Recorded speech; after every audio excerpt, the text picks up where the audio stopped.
Hey guys, CCG Genesis here. Welcome to another deck profile in Valentina 3.0 or 5.0. Technically, this would be 3.2 or the 5.2. But regardless of that, let's just get on to the deck profile. So, we have our lovely Valentina here. Her ability to give minus effects is the main reason why you play her for the front side. But her judgment of her when you deactivate her, she could be a really huge presence on the board, being able to kill off creatures, putting huge offensive pressure onto your opponents, especially if they have no answer to her. Able to easily combat in aggro matches, mid-range matches. Control matches is a bit more complicated because of the fact that this isn't made to beat the control match besides Charlotte. I mean, it can definitely win you control matchups, like against super heavy control decks like Dark Alice can be an issue for this deck to beat, especially to just banish all your space-time anomalies. But other than that, this deck loves to punish people for misplaying. It loves to punish people for playing such small creatures, such large creatures as well, with how many kill spells I run and cards that I can take control of creatures with. And then having the bows and bears to kill off any potential blockers, any big blockers, any big threatening attackers like Gwivers. So she's 3 mana to deactivate. Just gonna show her. You're able to sacrifice 2 resonators to control a draw card or to destroy a target resonator to control. So you're able to take control of something they have with her and then destroy something else. Also, every Water Darkness chant costs 1 less, so this will cost 2 mana. You could use one less colorless to get X mana. So if I want to draw 6, I pay 5 for 6. Sorry, I would pay. That doesn't matter. You understand what I'm trying to say.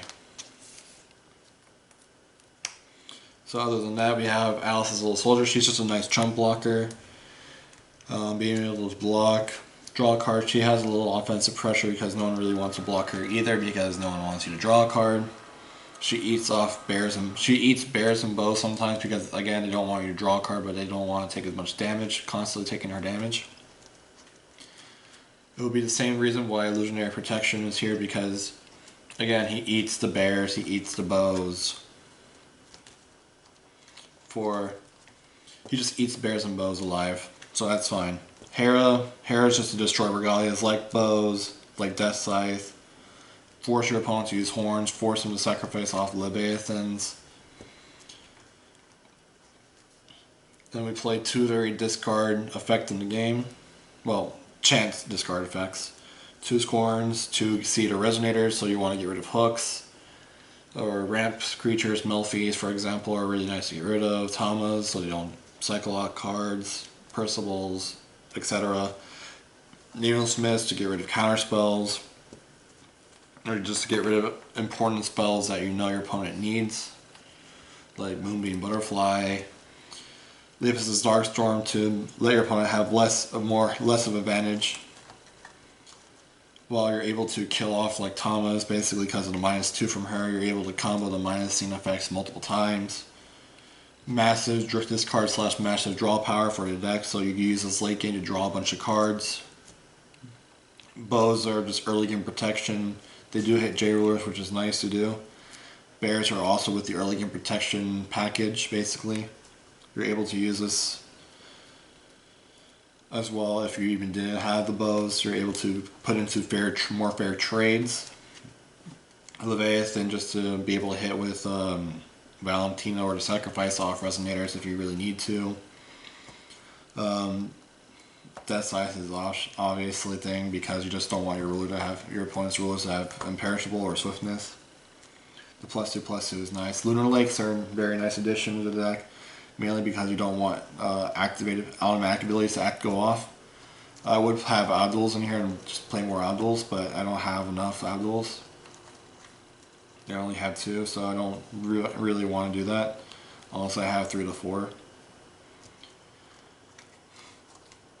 And then Endless Night's a really nice addition to the deck because of the fact that I could kill off something big put -3 onto something, so that would be -5 to that one resonator, and then -2 to everything else on the board. So killing off Thomas and Monkey, so Lily's pellets can't function on their turn. You kill off tokens, small resonators off for turbo feasting, so the Gwyber can no longer come on the board unless they hard cast Gwyber. They can drag all they want, but Gwyber is not as good to be a thing. Black Moonbeam is just for ruler removal. Simple as that. Plot. You can sometimes get your both effects off if you do have him on the field or her on the field, but mainly it's just to kill target resonator and then give something -3 onto the field. Charlotte's a new addition to the deck because, well, she just wins in the control matchup. She's basically the win con of the deck in its control. Control opponents cannot target her, they cannot touch her whatsoever. She just keeps on getting bigger. You're able to buff her up with cards like this. So I can draw up to 7 cards on my hand. She's hitting you for 14, which is lovely. You mainly just use her backside. You can only use her backside. So basically you just shift her over to here.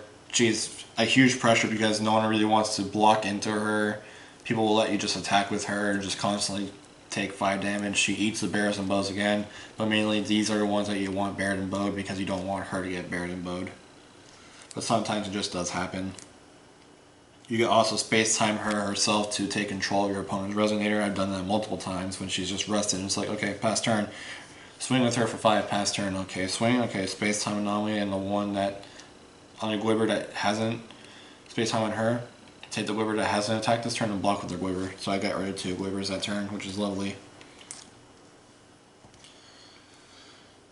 Space time is obviously -7 in this board. Draw 8 times, I heard, is a pretty good thing. Bear something 6 times. But yeah, there's nothing really much to talk about this deck. The stones are still the same.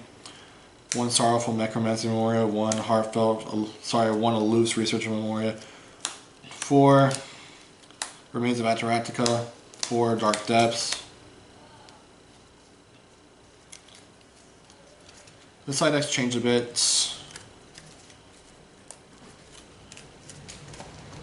we'll go into the side deck. 3 Soul Hunts. Soul Hunt's just really good just to take out small creatures.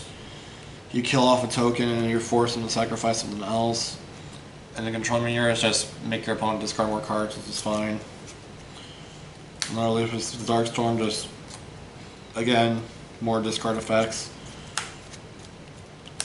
2 Luna Lakes, more hook hate. Shackles, 2 Shackles. The Shackles are there for Soul, Mercurius and Mars, soon to be Big Daddy Gilipus. Just because you don't want them to have their mana for free until they deactivate, and then you kill them with Black Moonbeam so they can never activate their mana counters again, which is lovely.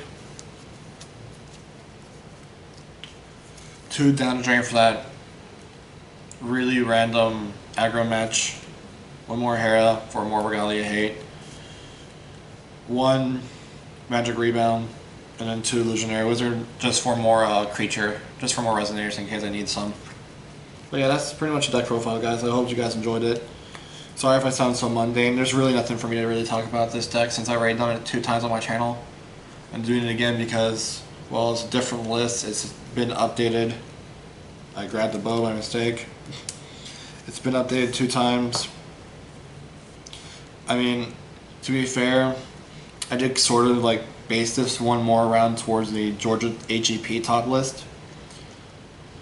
Like for example, if I did have the all the odd duels, these would be odd duels.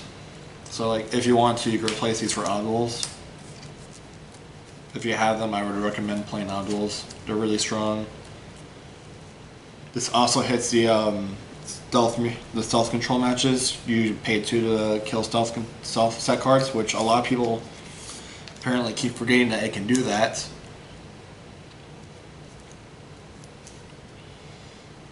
You can play cards like Summon Memoria just to have a little bit more digging if you really wanted to. Like there's a lot of good utility cards that you can use.